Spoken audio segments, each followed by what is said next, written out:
So do you get the private messages that come through on the club? I do. In fact, there's a bunch of them from like admin type messages saying you should look at this in the dashboard. I never look at those. Yeah, you shouldn't, because I ignore those too. But there are several that come through from real people, and I always look at those. And probably 90% of them have something in common. It might be more than that, because there's quite a few that I know that you see that I also see, but I delete a bunch when they come through as well. Okay. And I need to call this out. So we run a podcast called Bookworm. Whenever there are authors trying to promote a book, guess where a lot of them go? Podcasts. Yep.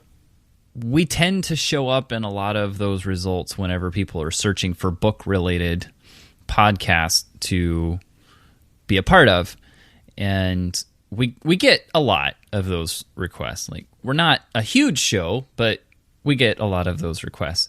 The part that is hilarious to me is that you can instantly, within like a first couple sentences, you can tell if they've actually listened to the show or not. They haven't. Spoiler alert. Yeah. If I can tell that you have actually listened to the show and you understand our format, I will at least read through the whole thing and send a reply. Or sometimes I've noticed you do that as well, Mike. Yep. If you don't hear from us at all, guess what? We know you haven't listened to the show. And the most obvious ones are, because the bulk of the requests we get are, will you talk about our book, but it's a fiction book? Yeah. All right. Show of hands. This is a podcast, so this is going to go well. Show of hands. How many of the listeners out there have ever heard us review a fiction book? We have never done a fiction book, and we will probably never will do a fiction book. I'm not going to make a blanket statement that we will absolutely never do that, because I do think that there's some value from reading fiction books. But it's really not the type of thing that Bookworm is. And we've talked about before that there's always different types of books, and there's not one that's better than the other. But we tend to review the books on Bookworm that we like to read. And these are the books that we like to read. I am not interested in the next clan of the cave bear. So stop sending me messages. I don't have more questions. I don't need more information. This is not a good fit. Just stop emailing, because you've obviously never listened to the show. Yeah, but see, here's the problem. Like, they're not going to hear us say this. So I know. Well, for the other 900 people who are writing the next great fiction novel, I'm sure your book is great, but we're not interested in having you on Bookworm to promote your fiction book. We've had authors on the show before that have written books that I've thought and you've thought, Joe, are valuable to the audience, because we approach books a certain way and we want to learn something from them. We want to leave changed when we're done with the book, and we want to understand different ideas that we can apply to our own life. Fiction books just aren't a real great fit for that. So sorry to all you fiction writers, but please stop sending us messages. And even worse is like when it's not the author, when it's somebody else who you've paid to promote your book, because they're going to send 5 follow-up messages because this is what they're paid to do. Yes. So I'm anticipating a bunch more emails from Victoria, but I'm sure. This might be a catch. The Legend of the Monk and the Merchant. We did that. Would that qualify as fiction? That's true. It's a fable. So that's kind of borderline. And that's why I say, like, I don't say we'll never do a straight fiction book, because there are those books that are kind of the middle ground, and you can learn stuff from them. Yeah. Like the Patrick Lencioni books always have a fable at the beginning, which is fiction technically. So yeah. The other one I really liked back in the day was something about vampires. Like, no, not here. That's the type of stuff I'm drawing the line. No, we're never going to talk about vampires on Bookworm. All right. Well, take your Twilight somewhere else. There you go. So we've got our rant out of the way. So there you go. Yep. We do get lots of messages like that. So if you don't hear from us, it's because we're not going to do it. That's why. Yep. I did get a good message, though, from a Bookworm Premium Club member the other day, Michael, who had asked how I read books. And this got my wheels turning. We've talked about it quite a bit, but I recorded a video for Michael and just kind of walked through my process from deciding on the book to read to downloading the image, putting it in the MyNode file, all the different types of things that I use to denote like talking points or action items or stuff like that. And going through that process made me realize that this is probably something I should have explained a long time ago. So Michael got an answer right away because I got the message via the private direct messages in the Bookworm Club because he's a premium member. You know, I saw it come in and I wanted to give him something back right away. So I recorded a quick screencast and sent it to him. But I am working on a blog post for this as well, and I'm going to commit on air here by the time this episode publishes that this will be live on my blog. So there'll be a link to this in the show notes. Ooh. But I feel like this is something that people need to know if they're really going to get anything out of the mind maps that I put together, which are all available in the Bookworm Club to the premium members. You can go download any of those mind node files that I've uploaded, not just the books for Bookworm, but also a lot of my Gap books. Basically anything that has a significant amount of information I throw up there as a PDF file. But just looking at it, you know, I've got a lot of things that I use, different emoticons, emoji, whatever, that denote different things. And I wanted to create like a legend for this sort of thing so people understand, I guess, how my brain works before they try to decipher those files. Okay, cool. I think it'd be fun. Yep, so no video probably on the blog post, but I have started this and it's going to be up by the time we publish. All right. A couple other quick things here. We mentioned the shirts before. I'll mention it again just because this is t-shirt season. There's a ton of them on Cotton Bureau right now. People are doing all the tech ones because they want to get them before they go to WWDC. Well, you and I are both going to be at MacStock, so right. If you want to get your shirt before MacStock and wear it there, show everybody what a bookworm you are, then you want to get those now. We're going to stop mentioning this pretty soon, but because they're always going to be available, and you can get the link in the show notes. But there's t-shirts, and then there's also the sweatshirt, which you and I are both fans of. Pretty soon it's going to be too warm to wear the sweatshirt, which is going to be a sad day. Yeah, but evenings and mornings definitely warrant sweatshirts yet. All right. Then MacStock, which I mentioned, that's happening at the end of July. And as we're recording this, there's still time to get the early bird. By the time this goes live, the early bird price is going to be gone, which is unfortunate. But if you use the code FOCUSED, because I'm going to be speaking at MacStock, you can still get the early bird price. So even if you missed the early bird price and it went up significantly, you can use that code and you still get the early bird price. If you would have used this code prior to, when the early bird went away, you would have saved an extra $10. But if you've been on the fence or you weren't sure you were going to be able to go, now you are able to go. I'd love to see you at MacStock, and code FOCUSED will save you some money. Yeah, for sure. It's going to be a pretty big event this year too, because I know David Sparks is going to be there, and so will Stephen Hackett, and they're recording episode 500 for Mac Power users there. Yep. So I'm pretty stoked. I think it's going to be a good time. It seems like every year it continues getting bigger. It does. It keeps getting bigger, which I'm really excited about. I want to see this thing keep growing, and I've told Mike over and over again over the years that I've been there, like, I'll do anything that I can to help promote this thing because it's such a cool environment. If you've never been physically in the presence of a bunch of other Mac nerds, there's nothing like the Apple community. Right. It's kind of hard to describe, but they're just some of the nicest people you'll find on the internet or in the world, especially on the internet. Oh, internet. So Yep. So yes, MacStock. I want to see you there. Come find us. We'll have bookmarks and stickers. And pins. And pens. I need a pen. Yep. I don't have pens. See, this isn't fair. I don't even have pens. Yep. I'll get you some. Definitely. And then the only other real action item that we have to follow up on is I had one for simplifying my systems and habits.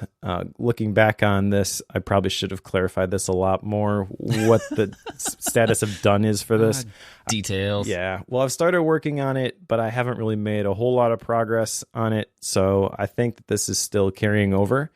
I don't really think there's been anything I've noticed so far that I was like, this is way more complicated than it needs to be. I've kind of been in the mode of recognizing which systems are broken. So specifically with my family, I've been kind of like taking some notes like, okay, we were in this situation and this could have been avoided, but I'll just not jot this down. And then I'll have a thought about this later and kind of deconstruct why this happened and how we got here. The solutions have not surfaced yet, mainly because I've been running like crazy trying to get a couple of projects done. As we're recording this, I just ran my half marathon on Saturday. Ooh, how'd that go? It went well. I was fighting a cold, which is not great when you're running a half marathon. It was one of the hardest things I've ever had to do because I couldn't breathe.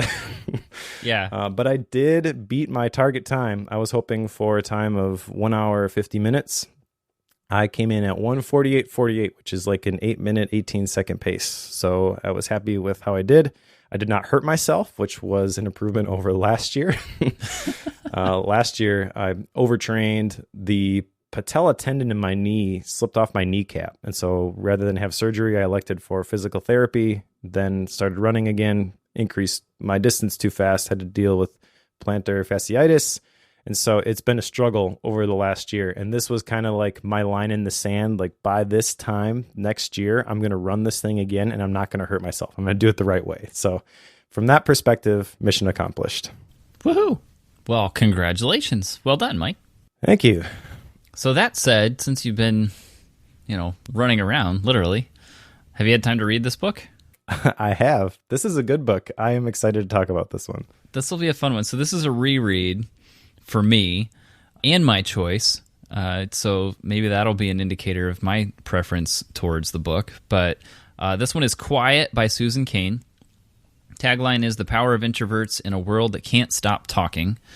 And this was originally written in 2012.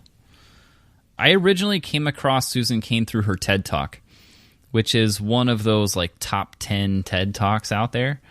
If you ever watch it, it definitely has this feel of you're rooting for her because she's talking about like fear of public speaking and how it terrifies her. Yeah. And yet she's there speaking to you, and it's like you're rooting for her the whole time. Like it's really kind of a cool talk, but that's what introduced me to Susan Cain. And then I picked up this book. I think it was it was right after it came out, so it would have been about 7 years ago. And so I read it then. I'm in a very different place today. I didn't have any kids at the time. Now I have 3. So like things are very, very different. And there's a lot of this that as I was reading it, I came away thinking, holy cow, this is a very different book than what I read 7 years ago. So it had a huge impact on me again. And there's a lot of pieces that I didn't recall. But I do really enjoy this book. So if you were to encapsulate it in like a single sentence, what's the big takeaway? Like, how is it different this time than last time? I remember the first time when I came away from it thinking that it's okay to be an introvert. This time I came away from it with the perspective of more of a learning of how to interact with both myself and other people as a result of being an introvert. Okay. So like in one case, it was more of an acceptance of myself. And in the second case, it's like, okay, well now how do I take advantage of that? Gotcha. So yeah.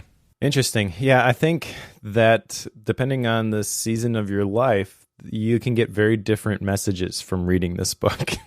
Yes. Yeah. Now, we've all probably heard these terms, introverts and extroverts.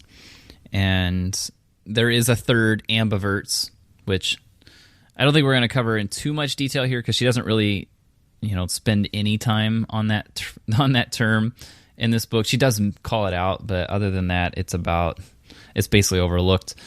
But introverts versus extroverts, these terms come from a book published by Carl Jung, Psychological Types. It was in 1921 that this came out. And his way of differentiating between these two, and I'll just read this straight from the book. This is on page 10. Introverts are drawn to the inner world of thought and feeling. Extroverts to the external life of people and activities. Now, the rest of the book is spent kind of comparing and contrasting those two and going into a lot more detail around the qualities of each that have been learned since 1921, which, is quite old at this point. So there's a lot of research been done, and the whole book is spent going through a lot of that. So it's a very fascinating read. I really enjoyed this one, Mike.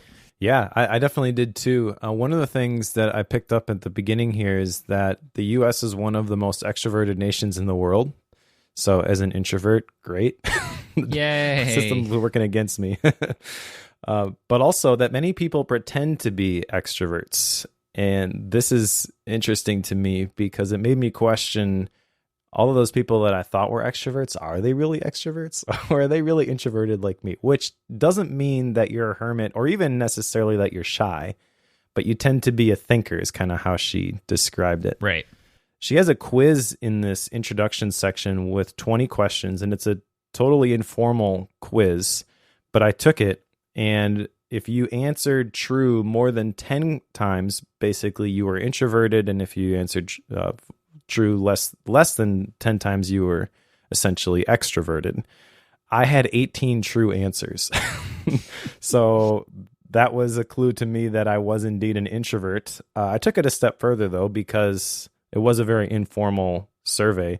So I downloaded one of these free like Myers-Briggs apps and took not the full thing because you have to pay like $50 for that. And I wasn't that curious. Yeah.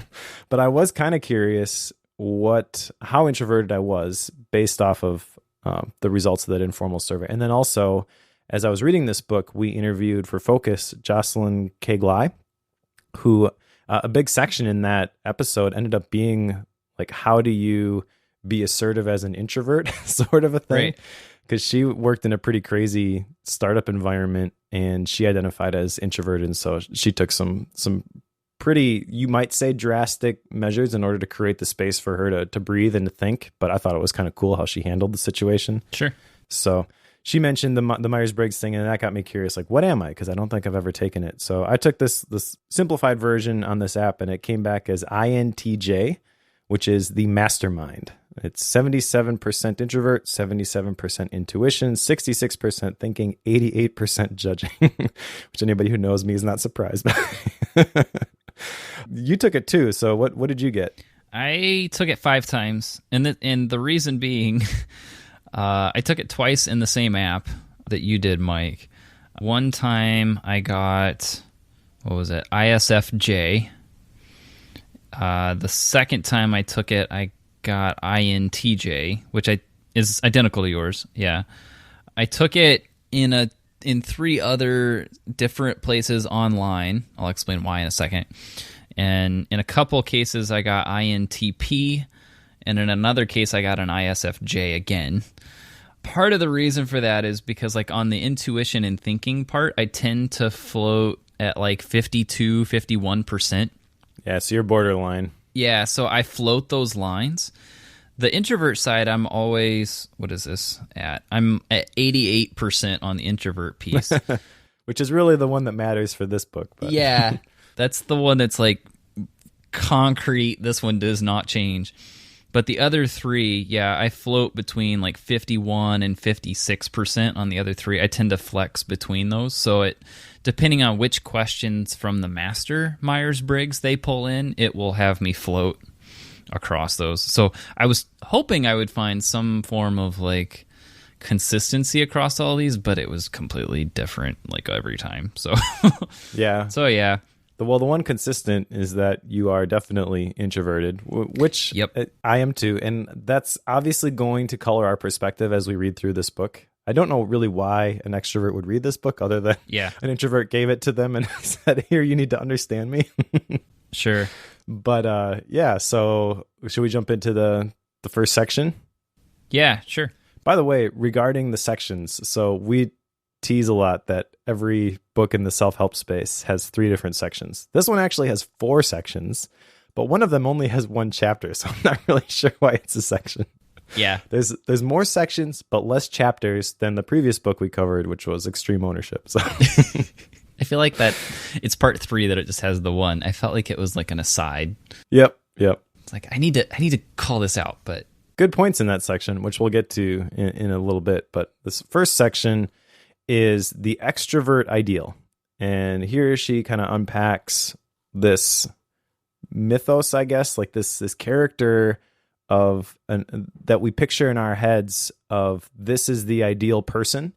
And one of the traits that they have is extroversion. The first chapter is called The Rise of the Mighty Likeable Fellow, which is interesting. She has a lot of awesome stories that she tells in here. I really like her style as a storyteller. And she starts this off with the story of Dale Carnegie, who people are probably familiar with because he wrote How to Win Friends and Influence People and a lot of other really popular books in the self-help space. But I found myself filling in a lot of blanks that I did not know as she told this story about Dale Carnegie. Yeah, because we covered How to Win Friends and Influence People, which is kind of a divisive book. and yeah, people fight over that one to some degree. Even you and I did to some degree as well. But it is interesting because when you look at a lot of self-help books, and I didn't really connect this until we were reading this, but a lot of them have this undertone of how to be popular almost, and which in the American culture is outgoing, outspoken. You vocalize your opinions, the mighty likable fellow, like that phrase. Everything seems to have that undertone to it. Unless we're talking about things like Grit by Angela Duckworth or things like The Sleep Revolution. So unless we're talking about things like that, almost everything has this undertone of extroversion is the place you should be. Yep. Which I don't think I really connected until Susan called it out here. Yeah, and that's why the story that she tells at the beginning is so interesting, because Dale Carnegie really wasn't the extroverted ideal when he started. She talks about how he was the son of some poor pig farmers, and he went to hear this speaker at a church. He was inspired by this speaker who also kind of came from being a lowly farm boy. And so he decides to develop his public speaking skills in college when he notices that the people who can speak well are the ones who are viewed as leaders. And over time, he becomes a speaking champion, teaches other people how to speak. He hosts a class at the Y, which at the time refused to pay him the $2 per session fee that most night school teachers got because they didn't think there'd be much demand. And then basically overnight, it becomes a sensation. The Dale Carnegie Institute is born, and he dedicates his life to helping businessmen root out the very insecurities that held him back as a young man. So it sounds like a very noble story, And really what she's saying with this story is not like, here's somebody who achieved some success, now you can go do the same thing, which is a lot of what you hear in this space. But it's like, why do we put so much emphasis on this stuff? This is an example of the emphasis of this extrovert ideal, and she's basically saying, I don't think she says it explicitly, but this is kind of the tone that you get, is like, why are we doing this? Maybe this isn't such a good thing. And one of the things that she uses to support that, which I totally agree with this, and this kind of comes back to the point you mentioned about like the self-help books and the divisive nature of something like How to Win Friends and Influence People. Susan Cain says that we went from a culture of character to a culture of personality. And I think that's a great description. She describes the culture of character as serious, disciplined, and honorable. The culture of personality is bold and entertaining. The big thing missing there, I would say, would be in integrity. Like, that's a central pillar of the culture of character. And when you focus so much on the personality, it's easy to lose that. So fast forward a little bit, we're in 2018, 2019, whenever we covered How to Win Friends and Influence People, we're viewing that through the lens of today, and we're comparing it against this culture of personality that we've just come to accept. And there's so many people in the productivity self-help space which feel like used car salesmen.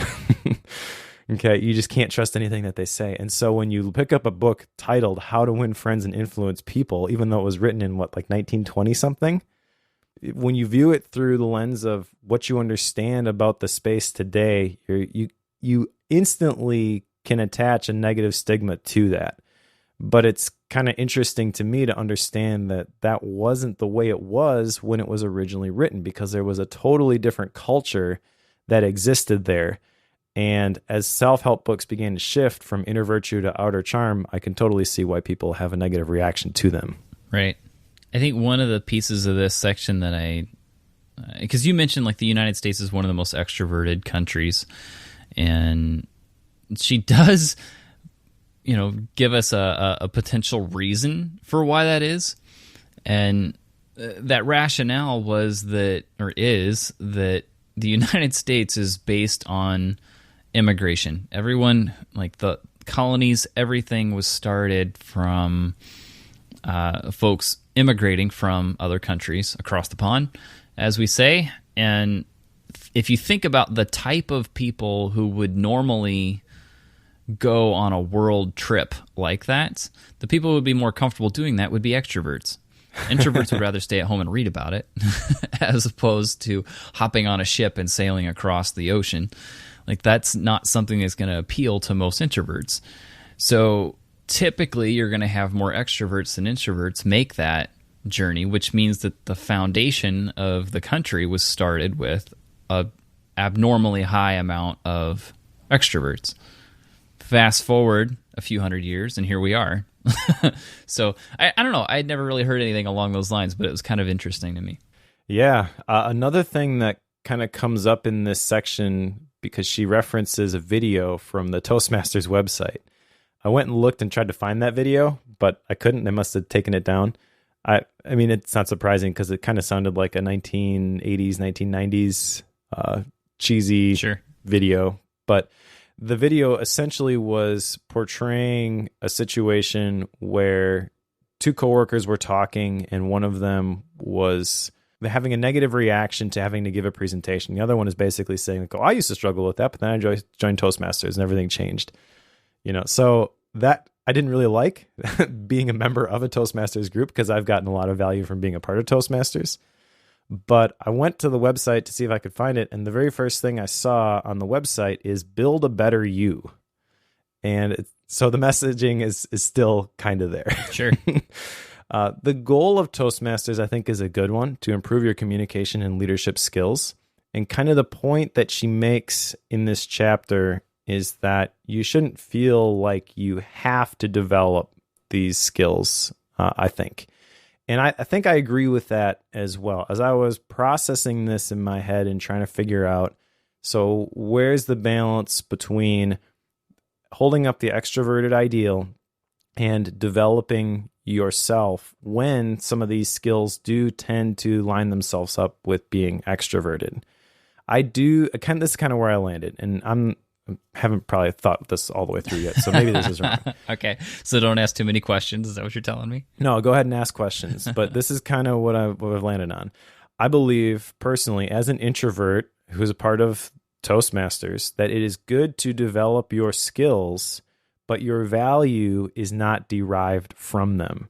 So if you decide, Joe, that you're not going to go to Toastmasters, I am not a better person than you simply because I went. Just because I've chosen to try to improve my communication and leadership skills. I've mentioned on this podcast before that I'm fascinated by the topic of leadership. So I'm going to try and develop those skills, but even if I develop myself to my maximum potential as a leader, you can't really get to the point where you're like, okay, I've fully arrived, and now my value is X compared to it was only Y, 6 months ago or 5 years ago, whatever.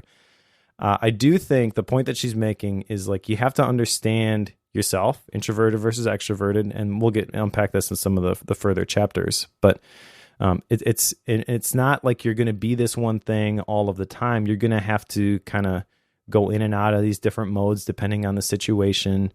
She talks about, like, your core projects and stuff like that, those things that kind of push you outside of your comfort zone. But really, I think the point at the beginning here is that don't look at yourself as an introvert reading this book and say, well, I'm not a very good communicator. Maybe I don't view myself as a good leader, and think of yourself any less because of that. Like, that whole term, build a better you. I don't know. On one level, I kind of get it. There's certain areas I do want to develop myself, and public speaking has been one of those. But just because I developed those skills doesn't, in my opinion, mean that I'm better than I was, if that makes sense.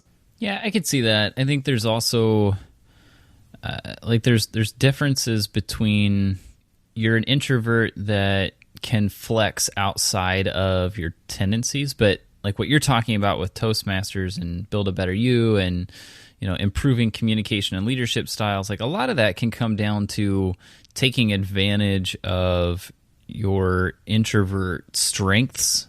Yes. In the process of doing that, because you can This is something I have actively tried to develop, is becoming better in social situations. I used to be crazy awkward in social settings, and I can tell you I have a long ways to go in that journey, but I also know that is me trying to develop a skill that is not natural to me. Mm-hmm. And I'm totally cool with that. It's simply a matter of knowing that I want to be able to socialize better and connect with people in those settings better. But I also know that my tendency is always going to be to connect one-on-one or one-on-two with people in a corner. Yep. Like, that's always my tendency. Which is a totally valid expression of communication skill, in my opinion. So improving communication skills and even leadership skills, we throw those terms around, and I think a lot of people think of that as like being able to lead or communicate to a large group. That's not necessarily the truth there. Right. So I guess really the thing I'm kind of pushing back against is like the term better, because I think that ascribes value to you as a person right now compared to you as a person at some other point in your life. And your value as a person, I would argue, does not change based on what skills you have or where you feel comfortable. Right. And some of this comes out in the second chapter here, because the next one is the myth of charismatic leadership. And I think, what we're talking about here has to do with like how you lead groups of people, or how you can be someone that motivates other people through your actions. And especially in the United States, that whole extroverted ideal concept is exacerbated in leadership roles. And that's exactly what she gets into here, is that good leaders need to be charismatic. And she tells the story of a Tony Robbins conference, which made me 100% certain I don't ever want to go to one of these conferences. So I actually had the opportunity to go to a Tony Robbins. Did you? Did you conference. Go? No, I could have gone for free. Tan wanted to send me to Unleash the Power Within when I was a part of the Asian Efficiency team. But there was just something about Tony Robbins that just rubbed me the wrong way. Yeah. I couldn't really articulate it well, but I went to the website, saw him jumping up and down on the stage, and I was just like, this guy seems not my style. Yep. So I said no, and then Zach at the time had gone, and he really enjoyed it. Zach is extroverted though, so I mean that makes sense. But he said he gave me a lot of the details. He did the fire walk and all that stuff. Susan Cain defines it as like extroversion on steroids, which is kind of the impression that I got, but I didn't really recognize it enough to articulate it that way. But hearing her describe it, I was like, oh yeah, definitely. That's exactly it. 100%. Not me. Right. So Tony is a freak though. He speaks from 8 a.m. to 11 p.m. with only one short bathroom break. That's nuts. And Zach was telling me these stories. Like, it's no surprise that his voice is gone, but you have to be wired. I can't even wrap my head around that. You have to pretty much be the exact opposite of who I am in order for that to even be possible. And then couple that with the fact that like there's all of these upsells that go with attending this conference. I'm not sure. I don't think she mentioned this, but I was aware of this because Zach told me about it. So it's like $895 just to go to the event, right? And then you sit way in the back in the top of the balcony, and you can hardly even see Tony Robbins because there's 100,000 other people there. And then you can upgrade from there. One of the things is like Date with Destiny. I think that's like $5,000. Another one is called Master University. That's $10,000. There's a platinum partnership they push, which is $45,000, where you can sit right in front, and you can look Tony in the eye. And all of this stuff contributes to this negative reaction that I had. So I kind of get it, but on one level, I totally get it. On the other level, I do feel kind of bad about it too, because she describes in this book the Tony state of mind, okay? And she mentions that he appears at least to have like this good-heartedness, and he talks about like a superior mind, stuff like that, I do think there's some truth to that. And I do believe, because I know a little bit of Tony Robbins' story, that he probably does authentically believe that he is making the most significant positive impact in the world that he can by doing it this way. But it still doesn't make me any more comfortable being there. Right. Yeah. I mean, obviously I'm not a Tony Robbins fan, but I'm also not going to say it's not helpful either. Because I know there are a lot of people who go to his conferences and absolutely love it. Like, yeah, more power to you. If that's you, go for it. Yeah, I don't think there's anything wrong with him as a person. There was a story that he told at the beginning of his money book. I'm not sure if you've read that one or not. But basically, when he was growing up, he was poor. And something that impacted him was one day somebody showed up, rang their doorbell, and gave his family a Thanksgiving meal, like right in the middle of his mom and dad arguing about where the food was going to come from. And that impacted him. So he said, like, the first however long, I forget what the time period was for the money book, though, he was going to donate a certain percentage of it to giving out Thanksgiving dinners. He gave away like 500,000 Thanksgiving dinners. Like, he wants to pay it forward. So I do think that, like, he probably is a very sincere, authentic guy, but just you see all of the hoopla, and if you're not wired that way, you're just like, get me out of here. Right. No, I think there's a lot of value in what he does. I'm just the wrong person for it. So I'm not the target market. Yeah, I'm aware of that. Totally cool with it. But anyway, Tony Robbins is the example that she gives for this charismatic leadership concept, which when you start learning about CEOs and board of directors and, you know, that sort of level of corporate leadership and such, there's a lot of folks that are extreme extroverts and almost have to be, given the climate that they have to operate within. So, you know, it's definitely prominent within the business world for sure. Yeah, definitely. It's also prominent, she makes the case, in evangelical Christianity, which I took a little bit of issue with this. I don't really like the comparison of Tony Robbins to Rick Warren. I get it on some level, especially with some of those mega churches. We do not go to a mega church. Our church is like 150 people. Yeah. So perfect place for introverts like me, small, quiet. Well, if you come to one of our services, it's probably not quiet, but sure.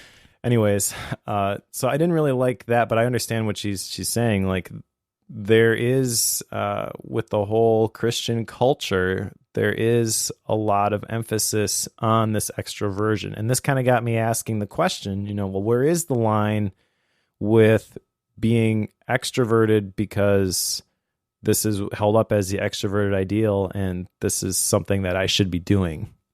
Not even necessarily with just like your religious belief system, because there are certain things that you have to do depending on your certain, you know, however you choose to align those beliefs. Like there's rules and guidelines that you're expected to follow, but just in how you interact with other people, like the unwritten stuff, the kind of the expectations that aren't necessarily communicated explicitly. That really got me thinking, is like, well, where can I say, oh, it's okay to be introverted versus where do I need to push myself a little bit because this is something that's valuable and I need to push myself outside my comfort zone, if that makes sense. Yeah. No, it does. And I don't know. Well, she does have a whole chapter on that, but I think we'll get there. Sure. So put a pin in that one. Let's step into chapter 3 here. When collaboration kills creativity. And this is I remember reading this the first time through and thinking that group brainstorming was a horrendous idea. And I remember coming out of that and trying to find ways to get away from some of the group brainstorming things I was in, because at the time I was working in corporate America. So I actually managed to get some teams away from that. But it's been so long since I read it that I actually kind of slowly stepped back into some group brainstorming scenarios and even initiated a couple of them. And then I read this and thought, why did I do that again? I knew better. Well, this is interesting. Okay, so before I share what I got out of this section, I'm curious, where did you end up on this? Like, what is your current belief regarding group brainstorming? Can it be done? effectively, or is it just always a bad idea? I kind of, and I've done this, about halfway through my readings here, where I kind of have this somewhat hybrid approach whenever I'm trying to come up with creativity in group settings, where I try to have people come up with ideas individually, and then we get together and talk about each of them and try to figure out, are there others that we need to go through? Which ones are good? Which ones are bad? But trying to take advantage of both the quiet, introspective side of it and then also the group setting of it. That's kind of what I try to do, and I feel like that's a pretty good balance on all of this. But I also know that a lot of my best ideas come when I'm mowing the lawn. Okay. Maybe that's because I'm an introvert. Maybe that's just the way it should work for me. I don't know. But I think it gets a little bit messy when you start mixing both types.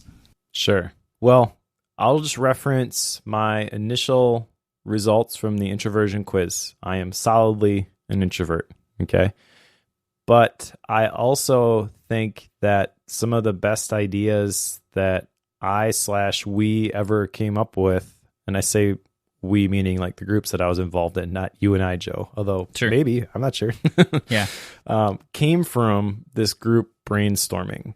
So this chapter really forced me to think through this and question not only what she shares here, but also my past experiences and try to like dissect it. Like, why did I have such positive results before?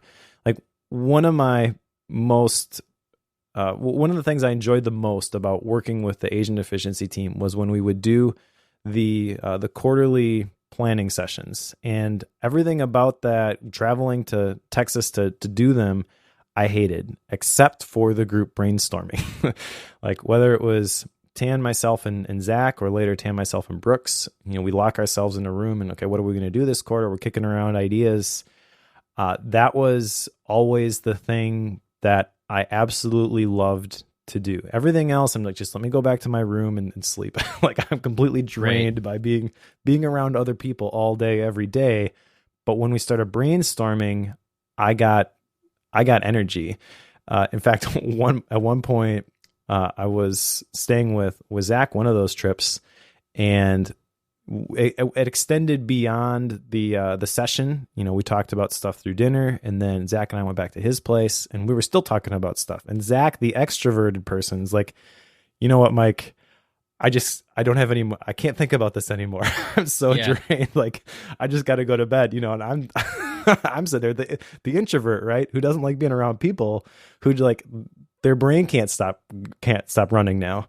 And I've noticed through those experiences that the first idea was never the good one, but it was the iterations off of that ended up being the thing that was really hitting the mark. And so I kind of think that my vision for group brainstorming here is a little bit different than what she highlights in like Alex Osborne's 4 rules of brainstorming. Number 1, don't judge or criticize ideas. Number 2, be freewheeling. The wilder the idea, the better. Number 3, go for quantity. The more ideas you have, the better. Number 4, build on the ideas of fellow group members. I agree with all that stuff, but I kind of think like what made it work for us was that we spent a lot of time on number 4. So we spend a little bit of time getting a whole bunch of random ideas. And then once we decided like this is kind of the direction that we want to go, that's where we really just focused on iterating on that stuff. And that's where a lot of the connection of the dots came, in my opinion. And I could be totally wrong, but I think that's totally different than kind of the group brainstorming she's describing here, because this is a derivative of what she calls the new groupthink and the whole discussion of like introversion and creativity, like the open office plans, like all that type of stuff. Like I agree with her points on there, but that term group brainstorming, I guess I've got a little bit different definition of what that looks like. Maybe. How many people were in that group? Not a lot, 3 or 4. Because whenever I think of group brainstorming, I'm thinking 10 to 12. Yeah, that's a very good point. I didn't get that when I read the book. Maybe I just missed that description, but yeah, that would totally change the situation. Yeah, because that's where I run into it. Like if you're talking 3 people, I think that's definitely true, especially if they're all trusted friends. That's a scenario where I could sit down and have a good thought process, because I tend to ideate on the fly. People who talk to me, you and I have done this, Mike, where we're talking about a potential project, and I just run with ideas all the time. And a lot of people who are super close to me tend to say, "You got to pick something, Joe. Like, quit coming up with new ideas." Like that's my thing. But if I'm in big groups, like you get 5 people in that room or more, that's not really a big group even. You get 5 people or more in that group, and I tend to not do that. It doesn't happen as well.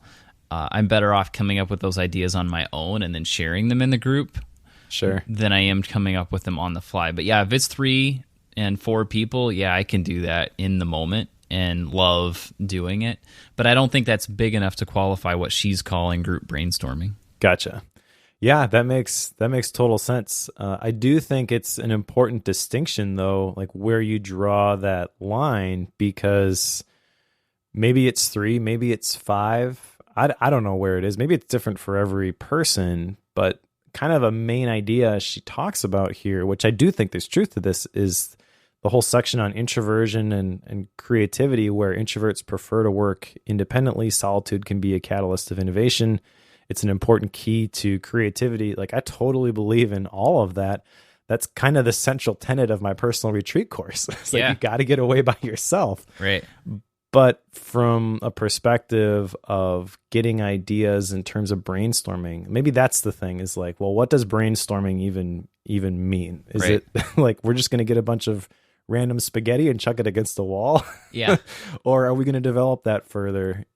So I don't know. I feel like there's a lot of definition missing from this particular chapter, but totally agree with what she talks about with like the group think and how this is kind of like what's expected in schools and even outside of school.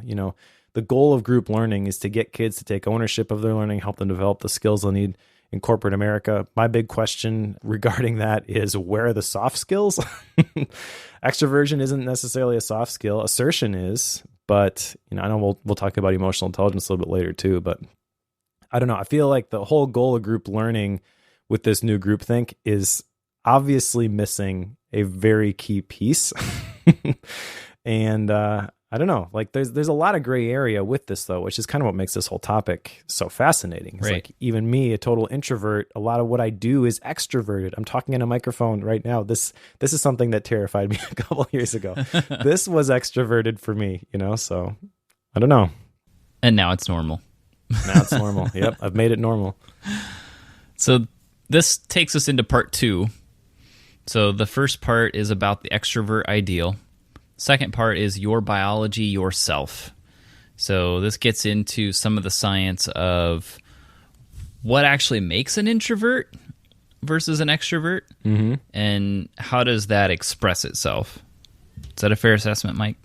Yeah. Is temperament your destiny? Chapter 4 really is talking about the temperament versus personality.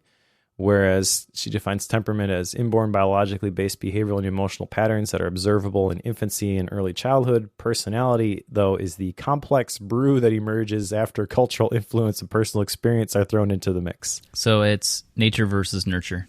Yeah, and it's a combination of both of them, really, which is why this stuff is so tricky. And why there's no formula you can use. I'll just talk about parenting. There's no formula you can use, like, this is the right thing to do with this kid, because every single one of them is going to be different. And the right thing at the wrong time is the wrong thing.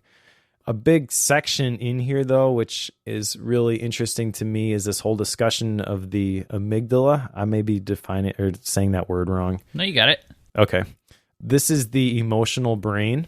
And it controls your appetite, your sex drive, fear, and it's what triggers the fight versus flight response. Okay, so fight versus flight, you look at that and you could say, well, that's extrovert versus introvert. The problem is this whole idea of emotional intelligence, which when you develop this, eliminates or at least curbs the fight versus flight response, because it enables you to respond in a way that's appropriate for the situation. So this is kind of the point in the book where I was starting to get that, okay, so it's not just as simple as it's okay to be introverted.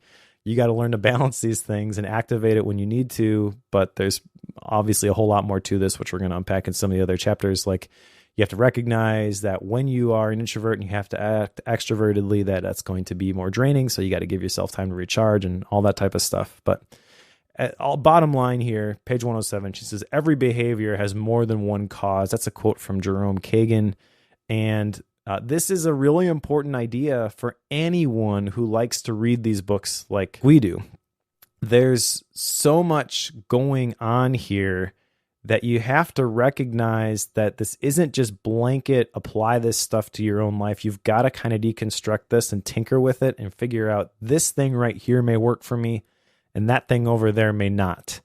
And then if you can figure out what levers you can pull, ultimately that's what we're trying to do with a podcast like this is, man, I painted myself in a corner by coming against that build a better you statement. Like, because that on one level, that is what we want to do. But ultimately, like I said, your value as a person isn't determined by what skills you possess. Maybe your market value is, Cal Newport would make that argument, but we want to make what we consider positive changes, and every situation is going to be different, which is why we read these books and we pick and choose the individual things from them. My personal goal whenever I read a book is to grab at least one thing that I can apply. I may recognize right at the beginning that this author and I have nothing in common. Case in point, Amanda Palmer. Okay, but I'm going to grab one thing out of here that I'm going to apply, and I'm going to be different, and I'm going to, in what I consider to be a positive way. I know that one of these big things that Susan Cain points out in this chapter is the emotional intelligence piece. Again, how you kind of have to just be aware that you have certain tendencies, but you can step outside of them. Yep. Like I've had people tell me that they think I'm extroverted, which is weird to me. Like, that's so far from the truth. My idea of a relaxing weekend is like sitting in the mountains with a book for the whole weekend. Like, no, I am not extroverted, not even close. Yeah. But in certain scenarios, like I can get excited and energized by groups of people. It does happen. So it can come out in different areas. That's why this is muddy waters. Like, it's not yes or no universal.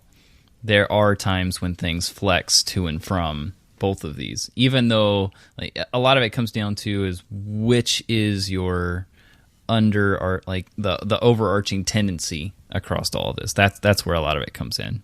Yeah. Well, we'll get into emotional intelligence more in a little bit. Spoiler alert for upcoming books. But one of the things from that is interpersonal awareness. So that's kind of like awareness of what's going on in a social situation between you and somebody else. And intrapersonal awareness, which is recognizing what's going on inside of your brain. And I think any social situation, you have to develop both of those skills in order to get an accurate read on the competing forces. And then introverted or extroverted, it doesn't really matter. You're constantly trying to balance those things, but what you want and what other people want. And so that's kind of, if I were to put this in a nutshell, that's really what this whole book is about, is figuring out where is the line there. So chapter 5, we're going to kind of skip over here, but it's about beyond temperament. Basically, what you're getting into there is how, kind of what we're talking about is how do you step outside of things that you may have been born with. Yep. And again, she's going into a lot of science on a lot of this. So it's more around, what can you do even if you have certain tendencies? That's a lot of what it's about. Yeah. In this section, she talks about the prefrontal cortex, which is part of the brain that interacts with the amygdala. And I actually did some research on this and presented a section in my goal setting workshop presentation that I did at the beginning of the year, which kind of talked about this, because the amygdala is the emotional brain. The prefrontal cortex is the intellectual brain, I guess. It helps you overcome those emotional responses. So those responses are still there in the amygdala, but when you develop your prefrontal cortex, it allows you to suppress those instincts and fight back against the fight versus flight. The problem is that part of the message is always going to go straight to the amygdala and not get filtered through the prefrontal cortex. So when that happens, it results in something called emotional hijacking. So again, emotional intelligence has a big role in how introverts and extroverts respond to this different stuff. But I found this part pretty fascinating. Another section, real briefly, I want to talk about here was she talked about her experience with the Speaking Social Anxiety Center in New York. And to me, that sounded a lot like my Toastmasters group, because a lot of the people that are there because they recognize that they are terrified of speaking in front of people. And so they're just going to do it in front of a supportive group, and they're going to do that enough. They're going to normalize it so that it's not scary eventually. In fact, in Toastmasters, the first assignment they give you is something that's designed to be super, super easy. It's called the icebreaker. You just get up and you talk about yourself and your story. It's the easiest, supposedly the easiest thing you can talk about, is yourself. But this got me thinking, because we mentioned podcasting before and how this was something that was scary for me. Do you think podcasting is a version of this Speaking Social Anxiety Center where we try to normalize and become extroverted for introverts like you and myself because people can't see us? Maybe, because she did talk about how introverts will have a tendency to write blogs online. Yeah. But they would never talk about the things that they write about to a group of people. Never. Mm-hmm. But they'll publish it on their blog where millions of people read it. Right. So I think podcasting maybe is like the next level of that. Maybe. Well, it's a little bit more out there, but it's still pretty safe. Yeah, because I mean, especially in this case, it's just you and me. Yeah. So the number of times that I forget that, oh yeah, this is being recorded. Okay, so maybe I should watch my words a little more. I don't know. That may change if we decide to do live recordings for the that's Bookworm true. Premium Club members. No promises. So yes, I think there's maybe an element of that. I don't know how much of an element of that, because it does still feel like just we're having a chat. But I do think it's more than writing. So maybe it's a step between, yeah. Yeah, I kind of think it is, just based on a lot of the folks that I know that have gotten into podcasting. Not everybody, obviously, who is a podcast host is introverted. And I would argue probably the people who've been doing it the longest are naturally extroverted. But I do think there is some truth to introverts like myself who kind of sit back and watch things happen. And then they're like, I think maybe I could do that. Yeah. So you dip your toe in the water and you're like, hey, that was actually kind of fun. Yeah, for sure. Like I do see a lot of people who maybe have kind of been dragging their heels with starting a podcast. And maybe it's because they're introverts like we are. It could be. Could be. Stepping into chapter 6, Franklin was a politician, but Eleanor spoke out of conscience. Now we're talking about Franklin Roosevelt and Eleanor Roosevelt.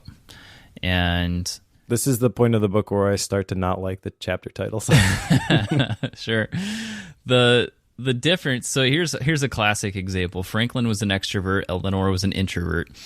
And Franklin was good about getting parties put together and, doing the political thing, communicating with people, talking to big groups, getting people fired up, et cetera, et cetera. Eleanor had a tendency to do things on her own, but she also would go do things out of conviction, like helping poor people or going into rough areas and volunteering. And she did a lot of that. And then she would speak to Franklin and tell him the things that she saw and the things that were convicting to her, and then he would act on them. So the two ended up creating a really great pair as a result. And there's all kinds of backstory that goes with all of that, of course. But it was fascinating that, Eleanor is going through this process of understanding the detail because that's the strengths that she has as an introvert. And then Franklin acted on it and had the power to do things about that later on. So I don't know. I thought that pairing was really cool. I'd never really heard those stories about them. So I did appreciate that. Yeah, until she found the love letters to the secretary in his suitcase. Yeah, there's that too. Yeah, no, I think that part in particular was really interesting to me because it shows how opposites can attract. But then essentially what had happened was Franklin wanted somebody more extroverted in the long run, is kind of what it came down to. And then at that point, Eleanor decided to stay with him just because in all the other arenas where they were active, they were a powerful pairing, which I'm not sure I would be able to stick with that, but she did. And you're right, they were kind of polar opposites from each other, and they did work really well together in like these political arenas.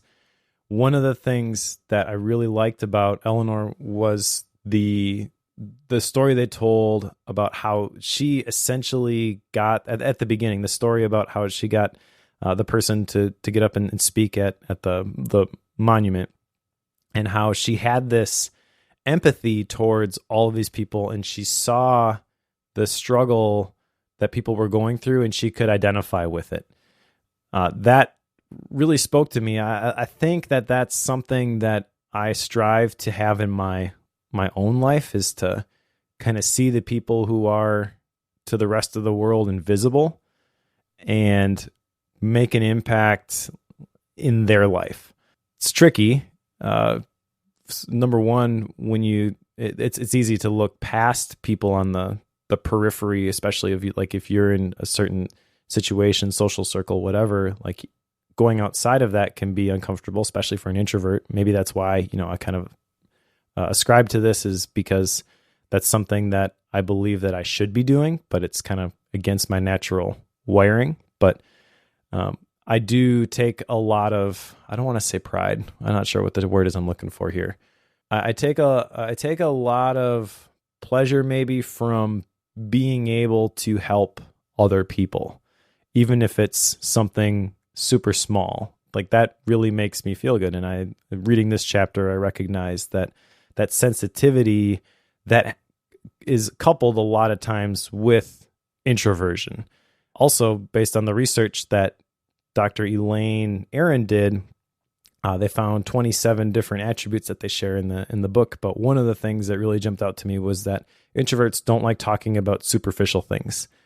This is me to a T, to the point where if I am now in a social situation, like there's a whole bunch of us who are going out to dinner, there's 20 different people there, I will get angry if everybody is just talking about stupid, superficial stuff like the weather.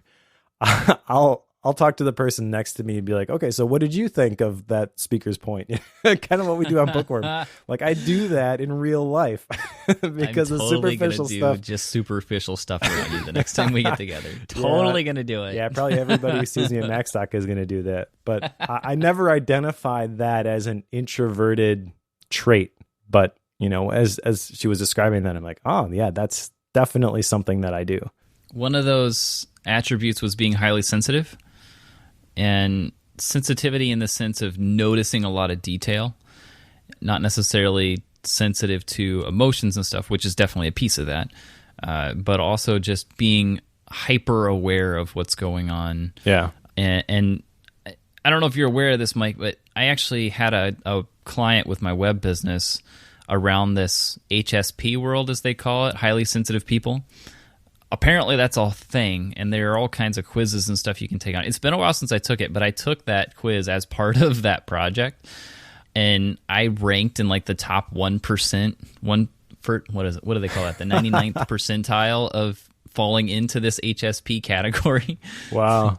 It was ridiculously high, and that taught me a lot because for example, I run sound at our church. It's a pretty intense system.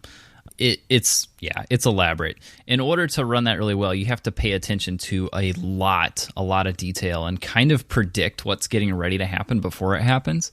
And it's something I'm pretty good at because I have a tendency to notice. Like I notice out of the corner of my eye when someone's moving in such a way that they might be getting up to go to the stage. So then I know which microphones need to be ready for them just by the way they shifted in their chair. Interesting. I notice these things. I don't always act on what I see and what I notice because to some people it's kind of strange and a little bit creepy sometimes. So a lot of times I just keep it to myself and I don't let on. But I notice way more than I ever should. And I never really connected, kind of like what you're saying. I hadn't really connected that to introversion But she does call out that people who have this sensitivity trait vastly fall into the introvert category as well. Like those two are very closely correlated. Not 100%. There are extroverts that fall into that category, but the vast majority fall into the introvert category. Yeah. Sorry if that creeps you out. No, I think it's fascinating. And I think it's a strength in certain situations. Like you said, there's a lot of people who like they would miss that stuff and then the microphone's not ready. And they're annoyed because the microphone's not ready. Right. You would never ascribe to a sound guy being good at his job to being introverted. Yeah. But that makes total sense to me. That's kind of cool, actually.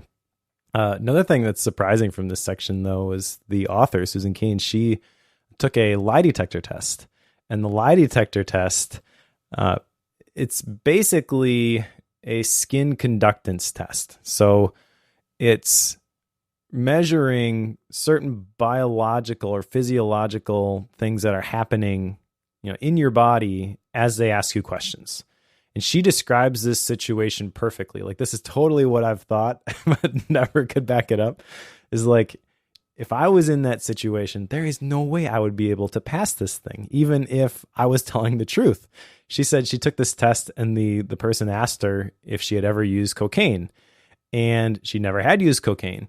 But he asked the question and then he's like staring right in her face. He's like right in front of her. And that's causing the response in the lie detector test to say that she's lying. Yeah. So that was kind of interesting. Yeah. I had to take a lie detector test not too long ago. I can't really say why, but I did. And as part of that, I learned that I have been yelled at enough face to face that I tend to not react. Oh, wow. In these scenarios. So they actually had a problem with it because they had me tell a deliberate lie and they couldn't detect it. And I was like, okay, this is kind of creepy. Like, this is like, I don't know what to tell you. Like, I'm just, I don't know. It's weird. I don't know why that is, but it was, odd. So I think it had, what they asked me was, do I get in, how did they put it, stressful situations frequently? And I told them no, because in my mind, I don't. I'm pretty picky about withholding those, but then they started asking me like, what is my job? How does it operate? And then I mentioned something about clients who are upset about things that they should not be upset about. And they're like, oh, that's exactly what we mean. You're like, okay, so this test won't work for you. I'm like, oh, okay. So something about that, maybe if someone's listening to this and they know how all that stuff works in a lot of detail, I'd love to know why in that scenario, but they ended up just dropping the test after all that. But that's funny. Anyway, Chapter 7, Why Did Wall Street Crash and Warren Buffett Prosper? Basically, she goes through the scenario of talking about how extroversion led people who are risk takers. Those two go hand in hand. Risk taking is an attribute of extroversion. Risk taking in quite a few scenarios leading up to the 2008 Wall Street crash. If you were an extrovert and you took big risks, you profited significantly because the bigger the risk you took, the better off things paid. Well, that flips on its head when there's massive numbers of risky loans out there and banks can't cover them and things tend to fall apart. Thus, situations where you've got groups like Bridgewater or I think Berkshire didn't really get into the 2008 crash itself, but those particular certain groups profited in that scenario because they saw that there was a problem, because they didn't subscribe to the risk-taking scenario, and they had people who would step away from that and sound warning bells. Warren Buffett was one who did that with the dot-com bust. He saw that coming and predicted it and made quite a bit of money off of it.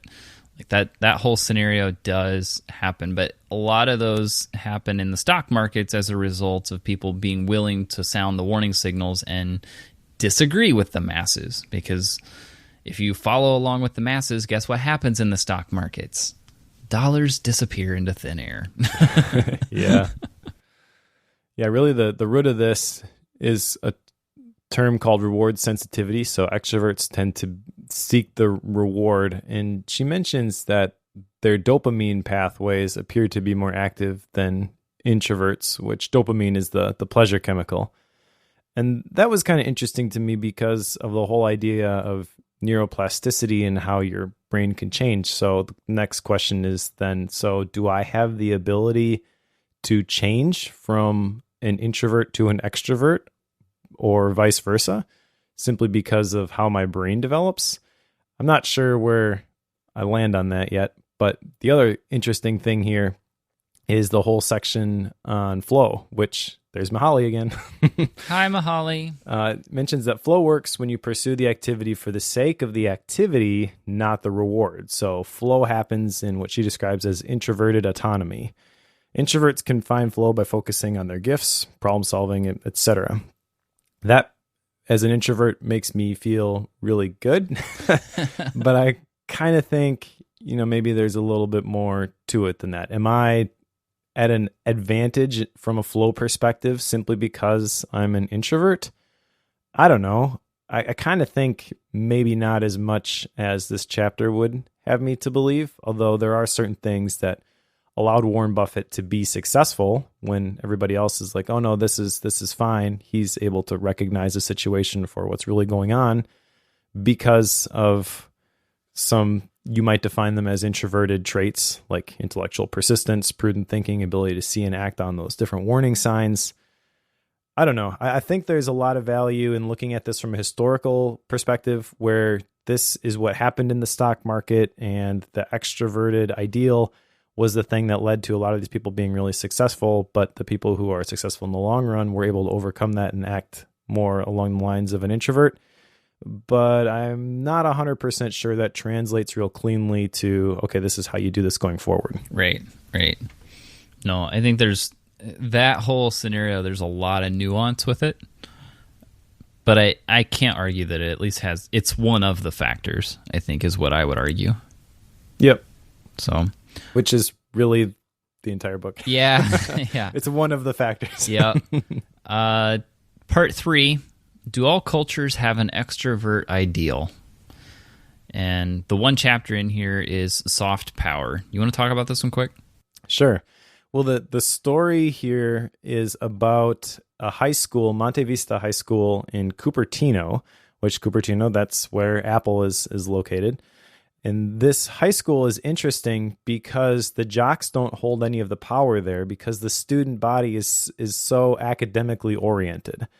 And they did a demographic of the school and found that the majority of the students, 77%, are Asian American, who typically study, they do well, and they don't create waves. They are introverted, especially when compared against the European American extroverted ideal. So they kind of break down the different attributes of like Asian American versus European American, whereas Asian American tend to be humble, altruistic, honest, have moral virtues, achievement, they focus on the team. European American, they tend to be cheerful, enthusiastic, sociable. The emphasis there is on the individual. So this whole idea of soft power is kind of like, okay, so these people who are introverted, who in this case, talking about different countries and different cultures, and extroverted ideal versus, I would argue, maybe an introverted ideal. How can you take advantage of that introverted ideal? And they give a couple historical examples of this. One of the more popular ones was Gandhi.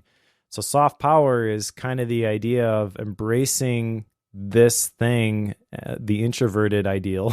That's a terrible term, but I just what I'm going to use for now, because I don't have anything else. The cultures that emphasize that, they are able to understand more quickly what they are capable of and the kind of changes they are capable of influencing, not through being loud or boisterous or what most people would think of as powerful, because it's not aggressive. But soft power, this is a different type of strength. It can be very determined. It also typically has to be very skillful, requires persistence. But Gandhi's kind of the poster child for this, where no one would argue that Gandhi was was weak, but he definitely wasn't an extrovert either. He just kind of consistently held the line for what he believed. And over time, people ascribed great strength to his story, his situation. I would say over time, the legend of Gandhi has grown, if that makes sense. Yeah. Like at the time when it was going on, maybe it wasn't that big a deal to everybody else around him because they were too extroverted and loud to even recognize what was actually happening. But the more distance that you get from the situation, the more you recognize the impact of what he actually did. Yes. And I think that's what she's getting at here is that because he was not necessarily passive, because that was a key distinction that she called out. Because he wasn't necessarily passive, he was simply continuing to push forward even though everyone else was against him. Yep. But not directly contradicting decisions made by the people opposing him. So I think that's what she's referring to. But there is a lot of power in that. It takes a lot of patience. That was my thinking when I read through it. A lot of patience and a lot of guts. Holy cow, I would have lost my marbles by this point, but that's the way it goes.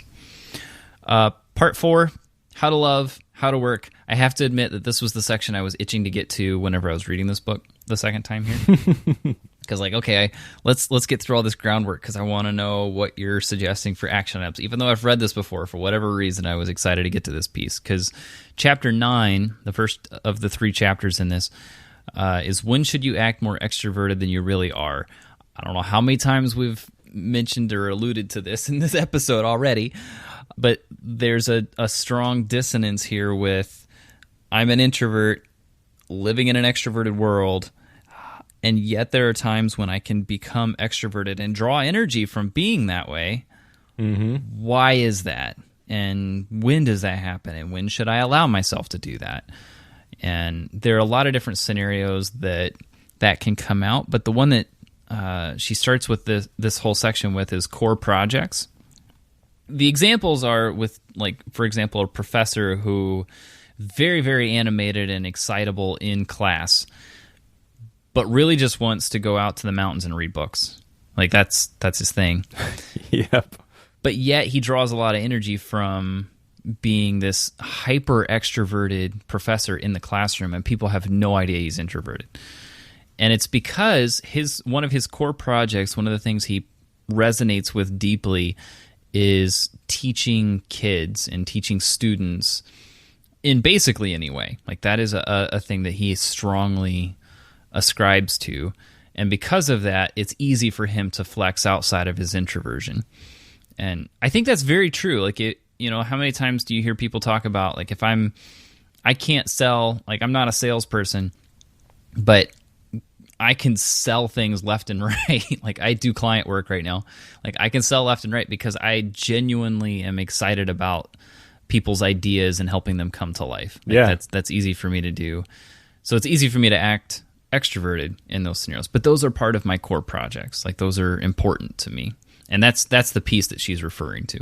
Yeah, I'm fascinated by this concept of core projects. This kind of ties into what she describes as the free trait theory, where we're endowed with certain personality traits like introversion, but we can and do act out of character in the service of those core personal projects. And you used the term flex outside of I forget exactly what you said, but I like that term flex. I think that kind of describes it very accurately, where you can be stretched outside of your normal shape, but you're always going to return to your natural state. And that's describes what's going on here, where introverts act like extroverts for the sake of the work that they consider to be important. So this got me thinking, like, what are my core projects? And I think Bookworm applies to would fit there. So would the other podcasts I do, Focused, the stuff I do with MacStock, faith-based productivity, obviously. But what's interesting about all of these core projects is that they all require me to be extroverted. So I found that to be really interesting, where like I'm wired this way, but everything that I consider important, I have to act another way. Yes. But I also think, again, there's more to it than just introverted versus extroverted. And I also think she's got 3 keys to identifying your own core personal projects. I think this is a I don't know how to say this nicely. Like, I thought this was really shallow. She mentions, think back to what you loved to do when you were a child. Number 2, pay attention to what you gravitate to. Number 3, pay attention to what you envy. I think there's so much more to it than this. And I get it. My perspective is a little bit different because that's really what my course is all about, is identifying your core projects. What are the things that really push all your buttons? Connect to your calling, discover your destiny, live the life you're created for. Do the things that really matter to you. We talked about Maslow's hierarchy in one of our previous episodes and how I kind of view it as like backwards. You got to start with the self-actualization stuff. So I get it. For some people, maybe those 3 questions are helpful, but I feel like this is so like not even the tip of the iceberg that it really didn't do anything for me. Like, why did you even put this in there, sort of a thing? Well, it could be like if you're completely new to it. Yep. Yeah. Right. So I recognize that it's hard for me. What is that? The beginner's curse. Once you're in something for a while, it's hard for you to picture yourself coming to this as someone who's not steeped in this stuff. So I tried to do that. I just couldn't do it. Yeah. It's hard to let go of experience when you have it. Yep. I get it. The second piece here that's, I think, important is the restorative niches. Yeah. Which is a piece that I don't do well. This is one of my action items. Making sure that I have time to step away from some of the core project pieces that have me, moving outside of my introversion, and be intentional about playing into those strengths.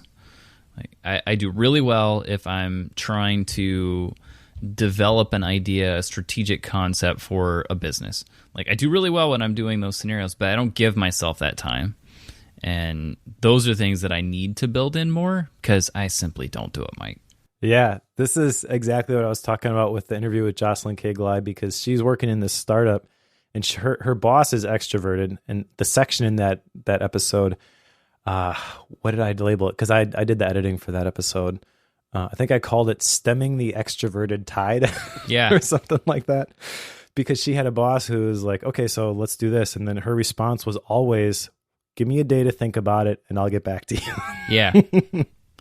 And I thought that was brilliant because it recognized that, okay, I'm introverted. I need the time to process this. And she was willing to put a stake in the ground and be like, okay, we all want to do the best work possible, right? So this is the best way for me to work. And by having that conversation, she was able to get the space that she needed to survive in that environment. But how many introverts just don't even recognize that this is just the way that extroverts, like, this is the way that they prefer to work, and they don't even bother to say, well, could we do it a different way? Because they assume the expectations. I've been that person, where I'm just, okay, well, I guess I'll try to make you happy then. But inside I'm crying. So the restorative niches, that's one of my action items too, is to identify what are those things that can help me to restore, find my happy place on a regular basis. Chapter 10, the communication gap. What happens, especially in marriages, when one is an extrovert, the other is an introvert, or vice versa? Or in Joe's case, what happens if you're an introvert and your spouse is an ambivert? We haven't really talked about ambiversion, and she just mentioned it very, very briefly towards the beginning. But there are people who are sometimes extroverts and sometimes introverts, depending on the situation or the topic. So I just have to throw this out there because I'm sure you and your wife, like a marriage relationship, you're putting the other person ahead of yourself anyways. So there's totally a way for you to make it work. And I get that. But my natural reaction when you're describing you're an introvert and your wife is an ambivert is like, oh my gosh, she would totally use that against me. Like that would drive me nuts because I tend to be like you, an introvert and a thinker. Yep. Like I got to figure out how all this stuff works. And then at a moment's notice, she's just to mess with me. It's like, oh, actually, I'm going to do it the other way. Yep. It's just, yeah. So we've been married almost 10 years, and it's taken almost all of 10 years for me to understand which scenarios is she which in. And there are some social situations where she just doesn't want to go home because she just loves the situation. But there are other social situations that originally to me were identical, but she's tired and wants to go home. She's just like me, like she can't handle tons and tons and tons of it. That'll mess with your head. But anyway, the communication gap, like what do you do if you're different? You're not both extroverts, you're not both introverts, and how do you handle that? She tells the story of Greg and Emily. And Greg is an extrovert, Emily is an introvert. Greg loves to have massive social get-togethers at their house every weekend, every Friday night. Emily can't stand it because she's in a job where she's basically in around a lot of people all day long. So then she feels like she has to come home and then entertain. And those two fight and fight and fight and fight, and their fighting style exacerbates the problem. And then they don't know how to get through the whole thing. And it's purely a factor of one pulling energy from the fighting mechanism, the other wanting to just crawl in a hole because of the same fight. Yeah. And they continue to create this circular issue. Yeah. So mentioned earlier, I'm the introvert. My wife took the Myers-Briggs thing as well. She is definitely the extrovert, which there were no surprises when we took those assessments. But this whole section was fascinating to me because on page 230, there's this excerpt here, which I believe Emily and Greg are fictional characters, by the way. Oh, I don't think I caught that. I don't know that for sure, but I put in the outline, Mike and Rachel, I mean, Greg and Emily. Yeah. Because this describes us. So page 230 says, when Emily and Greg disagree, her voice gets quiet and flat, her manner slightly distant. What she's trying to do is minimize aggression. Emily is uncomfortable with anger, but she appears to be receding emotionally. Meanwhile, Greg does just the opposite, raising his voice and sounding belligerent as he gets even more engaged in working out their problem. That's the key phrase there, I think, for me. The more Emily seems to withdraw, the more alone, then hurt, then enraged Greg becomes. The angrier he gets, the more hurt and distaste Emily feels, and the deeper she retreats. Okay, so this description defines pretty much every conflict my wife and I have ever had. Okay. But here's the interesting part, though. I recognize from reading this that when we have conflict in our marriage, our roles are reversed here. And I am now Greg, the extrovert, and she is now Emily, the introvert. I have no idea why this happens, but this is exactly what happens. And I think, like I said, the key part here is that I tend to want to work out the problem, figure out what is broken in the system that created these results, and I'm not willing to drop it until we figure it out. But she's just kind of like, oh, I just want to get away from here and get some distance. And obviously neither of those are the ideal here. Right. But right. Interesting observation to me anyways, that when we do have conflict, we basically flip roles. And yeah, I cannot for the life of me figure out why that is. With us, it depends on the topic as to whether or not it's a heated, animated conflict or whether it's a calm and questioning process. And you would think the severity of the conflict would dictate that, but it's not. We could have a very heated conversation on the dog and have a really laid back questioning conflict about how we're going to school our kids.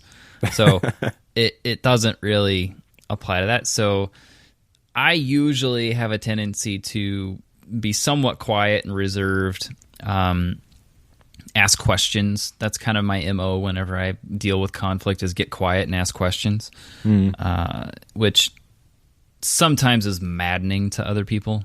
I get that, but I can't help it. That's just my reaction. Sometimes that goes over well with my wife, and she can kind of help me through those scenarios. Sometimes I think sometimes she just wants a fight. She's told me that before. She's like, sometimes I just want you to fight with me. Okay. I can do that occasionally, but I don't like to do that. Right. So it's just very, very different. But yeah, that's the exact scenario I was picturing in my head that kind of terrified me. Yeah. So anyway, that's the communication gap. You have to learn how each other operates. I tell newlyweds you got to learn how to fight well. Mm-hmm. That's a really important thing, at least in my mind. So That's a lot of what this ends up being about, is how do extroverts and introverts talk to each other and understand each other. Yeah, this chapter is kind of weird to me because they tell this story at the beginning and you're identifying with these people. And in my scenario, we flip them when we're engaged in conflict. But then just like a lot of other books that we've read, there's kind of like, this is the happy ending. And the happy ending is just so simple and dumb and straightforward. It's like, you figure out how to compromise. You can't always get what you want. Right. And it just seems like, why is this so revolutionary? Yes. This is not a new idea. But yeah, if you were to summarize this, like that's the big takeaway, is like, you gotta, as an extrovert, understand how draining social situations can be for introverts, and introverts, you have to understand how much your silence can be hurtful. The other thing that I like the phrasing she had of this is, and she phrased it as like, Emily was talking to somebody, and this is the advice that they gave her, was it's not okay to bite, but it is okay to hiss. And as an introvert, I don't know. I like that idea because I feel like it gives you a little bit of leash in terms of responding in a way that it becomes clear you don't like this sort of a thing. But also as an introvert, I feel like this is the thing that maybe can get me into trouble, because when people don't recognize that I'm hissing, like then I feel like I have to bite. Yeah. So my natural reaction is to not do that, because then I kind of feel like I'm forced to go from 0 to 100 if people don't recognize it. Sure.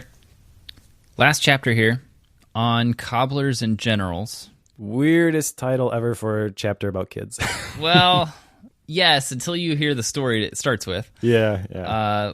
So the story goes that there was a man trying to determine who was the greatest general in all of history. And someone tells him, oh, he's passed away. So he goes to the pearly gates and runs across St. Peter and asks Peter, I would like to meet the greatest general to ever live. And he brings out a cobbler to him that the man knew. And it's like, he's not the greatest general. He's just a cobbler. He's like, yes, but he would have been the greatest general if he had been a general. Yeah.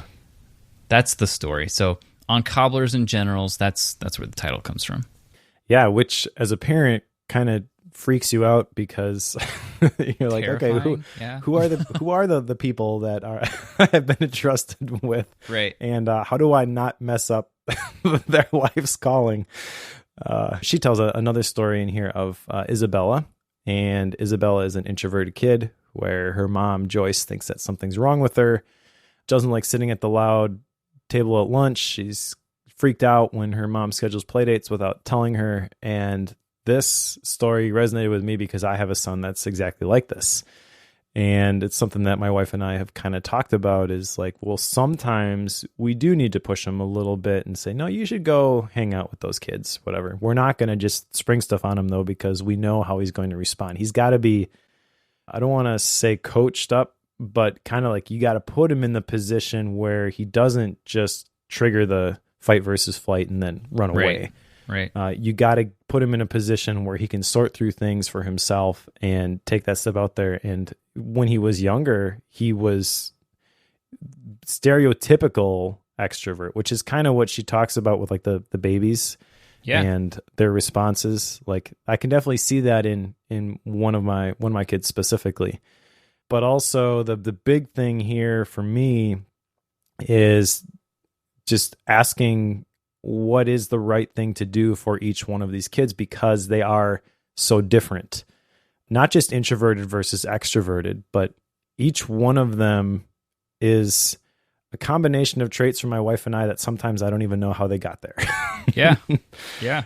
And it's like trying to figure out a really, really complicated puzzle just to put them in the right position. But it's also a responsibility that I take very seriously. And I don't want to be responsible for them not reaching their full potential. I want to put them in the best possible position to succeed. And that requires a lot more effort than just, okay, this is what we do.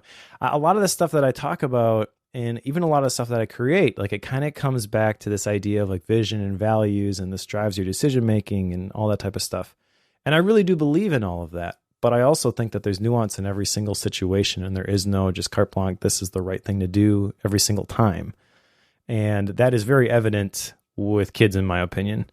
And it's really hard to know what do they need right now. And so one of my other action items here, I put ask more questions, but in my outline, it's specifically ask more questions during my one-on-ones, which once a week, I go with one of my kids to a coffee shop and we play games, we talk, whatever, just because I want to have that platform in their life when they're older, where this is just something that we've normalized. And so this is the place for deep conversations to happen. And even outside of that, we talk about stuff there, so we talk about stuff at home. And it's getting to the point now where I'm starting to see the fruit from the effort that we've put in doing that the last several years.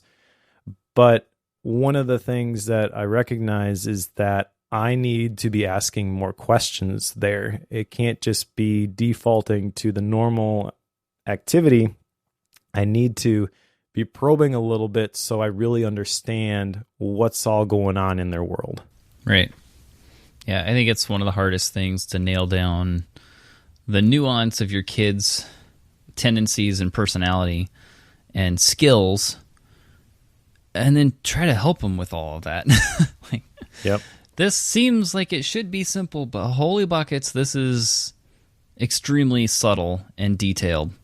And I need all the help I can get. So, yes, I'm with you 100%. Trying to understand my kids is going to be a lifelong goal. Yeah. And will never finish. I also think that maybe that perspective and the gravity that we attribute to that responsibility maybe influences our decision to homeschool our kids. Oh, sure. One of the things they talk about in this section basically is like, don't worry about your kids if they seem to be introverted.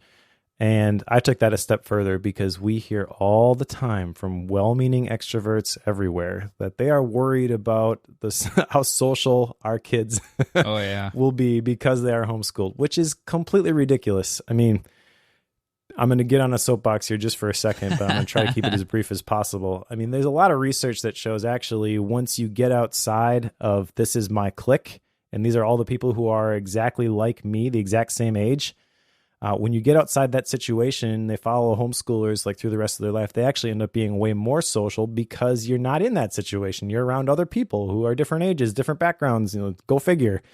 But anyways, the main takeaway for me is that we want to put our kids in the best possible position to succeed, right? So putting them in an environment like a public school is maybe the worst thing you can do for them because school doesn't prepare kids for learning and growing. On page 253, she says the purpose of school should be to prepare kids for the rest of their lives. But too often what kids need to be prepared for is surviving the school day itself.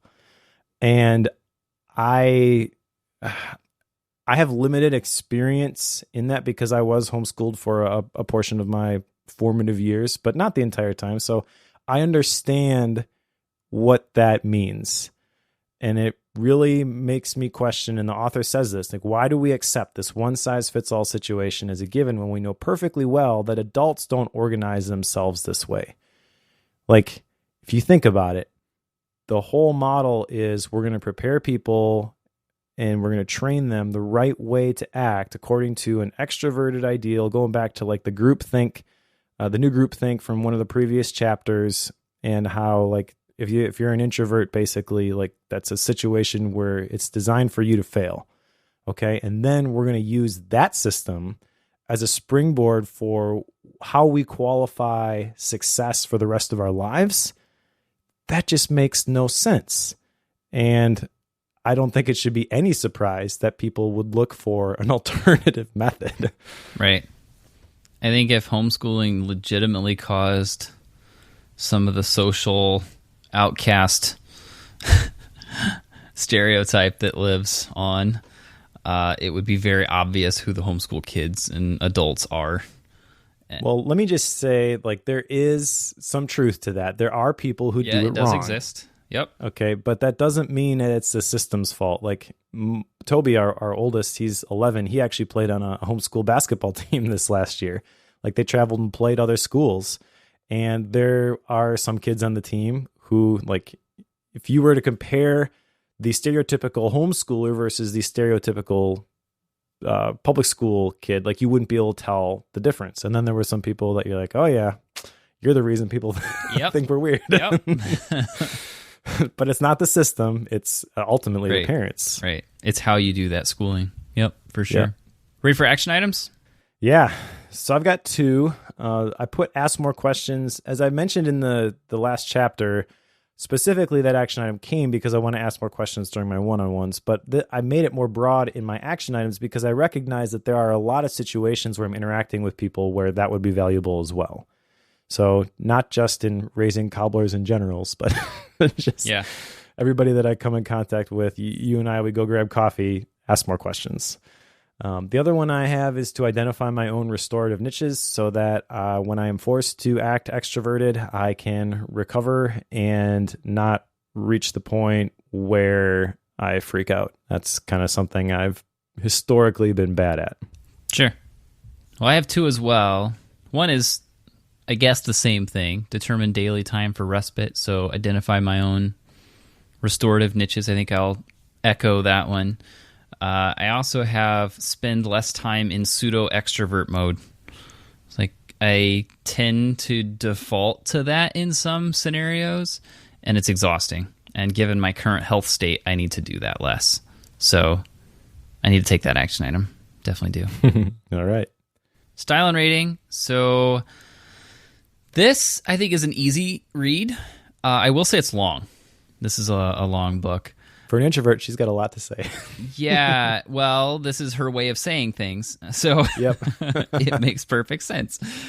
Yeah, so no, it's definitely a meandering journey book, which I don't normally get excited about, but I definitely did with this one. So she is, to me, an easy person to read. I found myself wanting to find time to sit down and read this, so it was very easy for me to do that. So yeah, as far as is this an easy book to pick up and go through? Absolutely. Definitely think it's worth your time. I think it explains a lot as far as like how people interact with each other and how you can move in and out of different personality traits. It does help explain a lot of that. It doesn't necessarily say, this is the way you are or the way you should always be. Thankfully, it doesn't say that. It does at least explain certain situations and how those play out, which I really, really enjoy. As for how to rate this, I really struggle. I don't think it's a 5-star. I don't. But I kind of struggle between the 4 and 4.5 on this one, mostly because I really, really enjoyed this, and I know that I've really enjoyed it twice now. But I also don't know that it really fits like a 4.5 point, because that would tell me it's just barely off of 5, but it's not like super groundbreaking to me either. So I'm going to put it at a 4.0. Though I don't think I have a real solid rationale for why, other than just feeling my way there.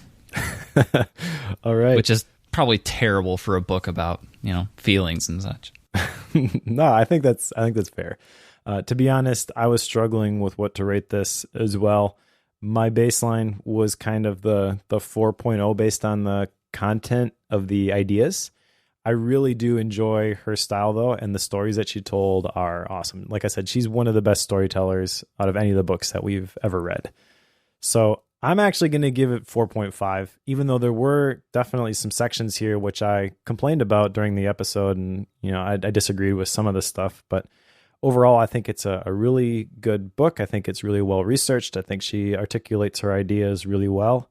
Also, I'm not sure if you saw this, but there's typically on the back, like all of the quotes from the people who have read it. And she's got Gretchen Rubin, Teresa Amabile, Andrew Weil, Guy Kawasaki, Barry Schwartz, Brian Little. On the inside cover, there is a quote from the man himself, Mihaly. Yep. Right at the top of that list there. Yep. So I'm not saying Mihaly's the guy who put it over to 4.5, but reading, seeing that and recognizing, we talked about this a little bit ago, how there are some books we read and we don't realize the impact that they have on us. Right. Until further on, and we recognize we've gone back to them like, the idea is there 100 times. Okay, Flow is definitely one of those books. And so when you understand that in like Mihali's ideas, those have had a permanent, lasting impact in a lot of different areas of my life. So his opinion now has greater weight to me than some of the people that you see on the back. Sure. Okay. And when I saw that, it kind of changed my perspective a little bit as to like, no, there really is something here. You just got to dig a little bit deeper.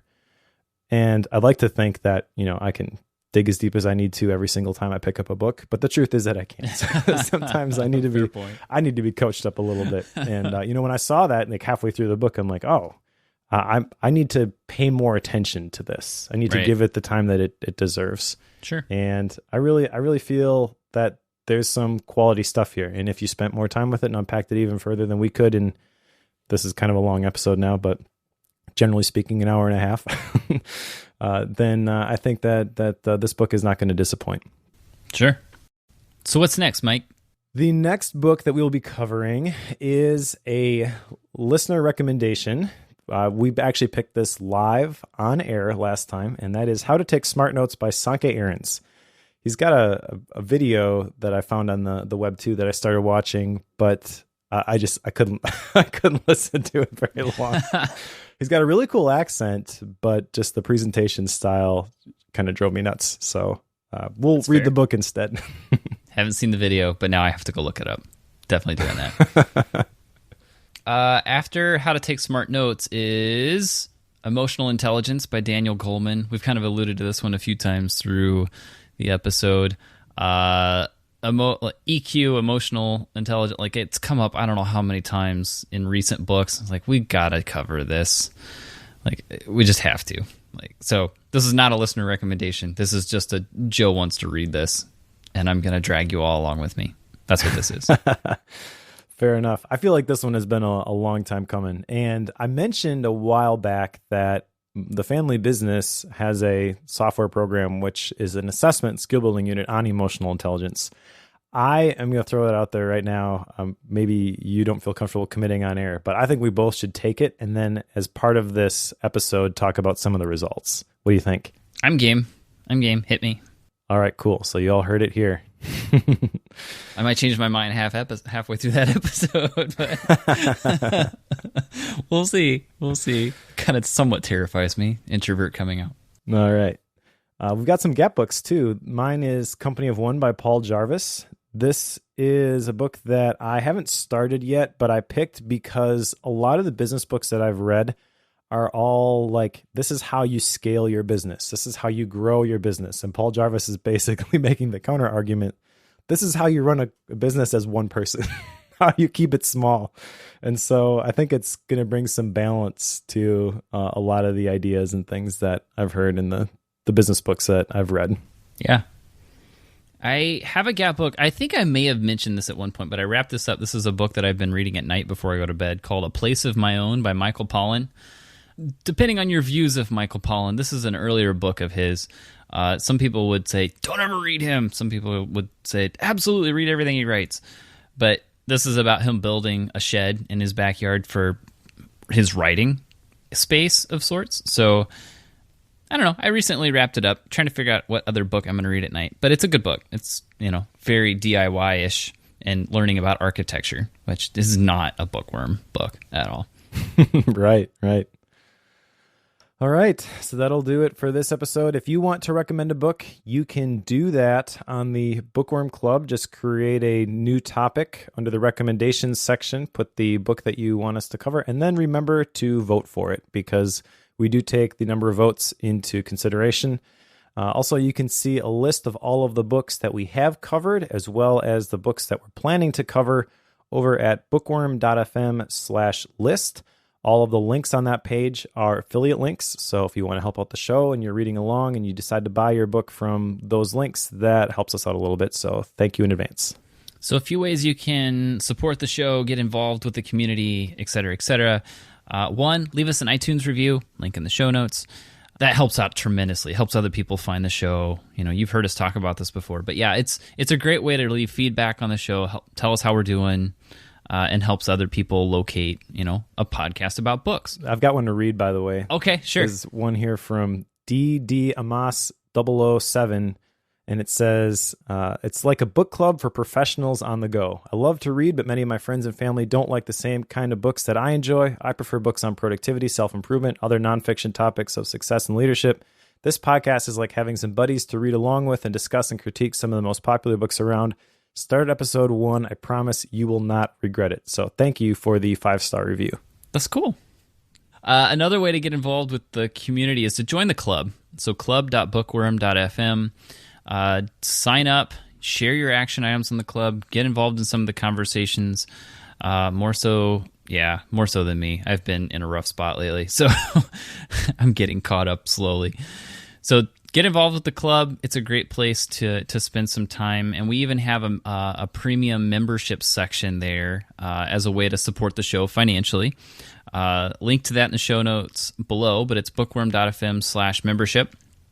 And that gets you access to some perks on the club. Primarily, Mike's putting all of his show notes out there. There's some premium-only conversations going on. There's just a lot of cool stuff going on there. We're always talking about some ways to add to that. Some concepts we're playing around with. I've been doing a little development on things I haven't told Mike about yet, even. Ooh. So there's some things that I'm goofing around with to try to continue to add more to it. So if you jump in now, those will come along for the ride for free later on. So go ahead and hit that up, bookworm.fm/membership. Awesome. Well, I'm very intrigued now, but I guess just like me, you're going to have to wait to find out what Joe's got in store. If you're reading along with us, then pick up How to Take Smart Notes by Sankey Ahrens, and we'll talk to you in a couple of weeks.